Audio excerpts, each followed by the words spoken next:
Did you know that abandonment of your wife or even your kids could be a crime? Well, fun fact for you, it is. In Oklahoma, that is actually an abandonment law.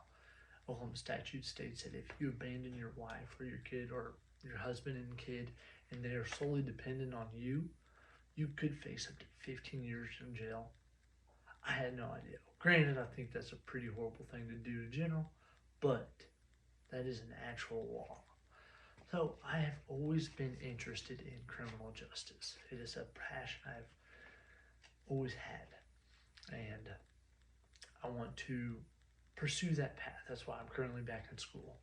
I am all about it. I have a long history of family with service, not necessarily in police, but in other forms of service. Policing has just always been a way for me to serve my community. My dad has been in the military for over 30 years. My little brother is also in the military. He's a firefighter as well for Tulsa. My uncle served in the Air Force, and my grandpas both also served in the military. So service comes from a deep-rooted sense of my being and my family, and therefore I want to pursue this career in law enforcement. The biggest difference, though, in today's law enforcement than kind of what we most, from what I've understood, is that there's way more diversity than I was even aware of. That is there's more women on the police force, there's more just a bigger ethnic group, just all around of race, religions, and it really helps bring our whole community together. It's not just the good old boy system like you see in some of these movies.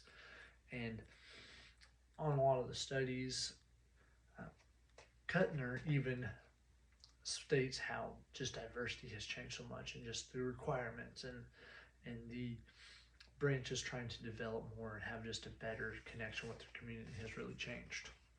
Also, according to Lazarus, education has played a huge part in the way police officers are now being trained.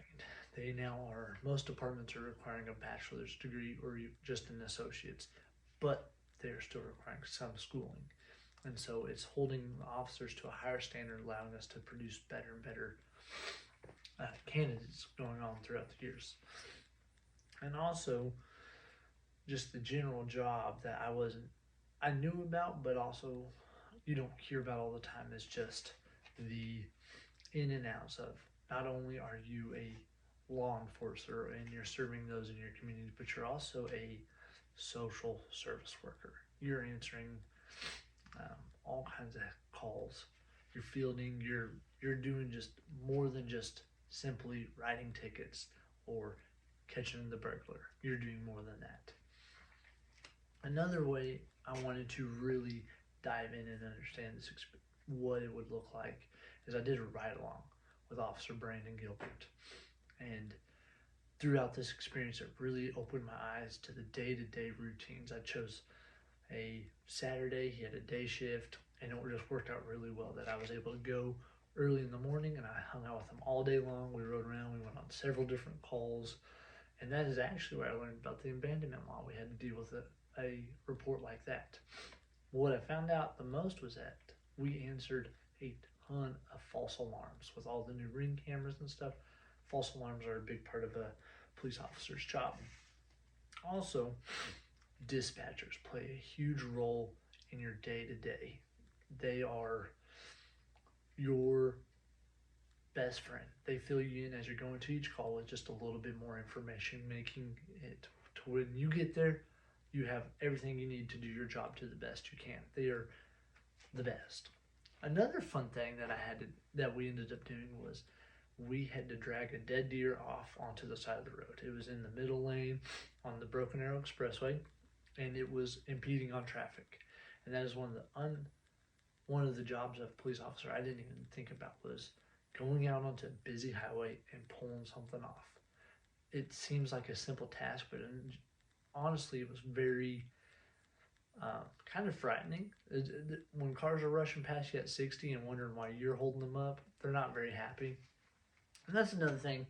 No matter how much good you can do, there's always going to be people that have had bad experiences. and so they're just not going to like you. So it's a very polarizing job. Some people love you, other people hate you, and that is something I knew about but wasn't as aware of. And looking back at just my family history, it is still something that I want to do. I want to pursue. I'm pursuing education to become a better officer, to be more informed. I'm doing this as a family thing because my family believes in me. And then I have gone through and I've tried to just get as much information as I can to pursue this degree. And I think if we all just did something similar to this, I mean, if you could go on a ride along, it might open up your eyes to what all the struggles and everything that police officers are dealing with, and it might change your perspective a little bit.